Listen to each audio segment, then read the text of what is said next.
Hi guys, welcome back to my channel. ఇది వచ్చేసి 9th class బయాలజీలోని థర్డ్ లెసన్లో ఇంపార్టెంట్ పాయింట్స్ చూద్దాం. ఓకేనా? థర్డ్ లెసన్ జంతు కణజాలం. ఆల్రెడీ సెకండ్ లెసన్ వృక్ష కణజాలం అయిపోయింది. ఇప్పుడు జంతు కణజాలం, యానిమల్ టిష్యూస్.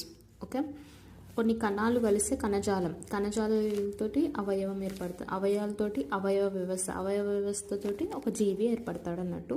మనకు టెక్స్ట్ బుక్లో ఒక యాక్టివిటీ ఇచ్చారు, అది అంత ఇంపార్టెంట్ కాదు. నెక్స్ట్, జంతు కణజాలంలో రకాలు. ఉపకల కణజాలం, ఎపిథియల్ టిష్యూ, సంయోజక కణజాలం, కనెక్టివ్ టిష్యూ, కండర కణజాలం, మస్క్యులర్ టిష్యూ, నాడి కణజాలం, nervous tissue. Okay, these are the 4 types of జంతు కణజాలంలోని 4 types. ఓకే, ఫస్ట్ ఉపకల కణజాలం గురించి తెలుసుకుందాం. దీన్ని ఇంగ్లీష్లో ఎపిథీలియల్ టిష్యూ అన్నాను కదా. ఎపి అంటే వెలుపల, థీలియం అంటే కణజాలం. ఎపి అంటే వెలుపల, థీలియం అంటే కణజాలం.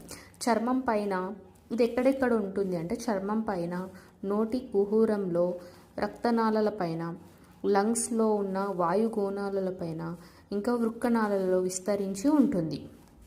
ఓకే, జంతువుల లోపలి అవయవాలను, బయటి భాగాలను కప్పి ఉంచే కణజాలం ఉపకల కణజాలం. నెక్స్ట్, ఈ ఉపకల కణజాలంలో రకాలు ఉన్నాయి. ఏంటి అంటే శల్కల ఉపకల కణజాలం, ఘనాకార ఉపకల కణజాలం, స్తంభాకార ఉపకల కణజాలం, గ్రంథియుత ఉపకల కణజాలం. ఫస్ట్ శల్కల ఉపకణజాలం. పారగమ్య త్వచం ద్వారా పదార్థాలు రవాణా జరిగే అవయవాల్లో శల్కల ఉపకణజాలం ఉంటుంది. అయితే ఇది బల్లపరుపుగా ఉండే పల్చని పొర కలిగి ఉన్న ఉపకల కణజాలం. శల్కలలో ఒక వరుసలో ఉండొచ్చు, ఇవి ఇంకా అనేక వరుసల్లో ఉండొచ్చు. ఒక వరుసలో ఎక్కడెక్కడ ఉంటాయి అంటే నోటి కుహరంలో ఉంటాయి, అన్నవాహిక, వాయుగోణాలు ఎక్కడ ఉంటాయి? లంగ్స్లో ఉంటాయి, రక్తనాళాలలో ఇది ఉంటుంది.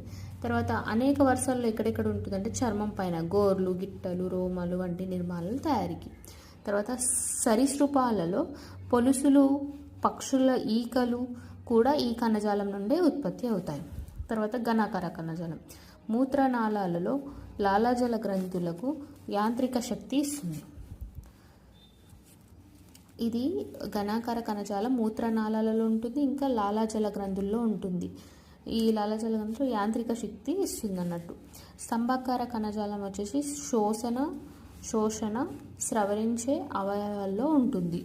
గ్రంథియుత ఉపకల కణజాలం ఉపకల కణజాలలో కొంత భాగం లోపలికి ముడుచుకుపోయి బహుకణ గ్రంథులుగా ఏర్పడును. ఇది వచ్చేసి శల్కల ఉపకణజాలం, అండ్ ఇది వచ్చేసి ఉపకల కణజాలం యొక్క మ్యాటర్. నెక్స్ట్ వీడియోలో మనం సంయోజక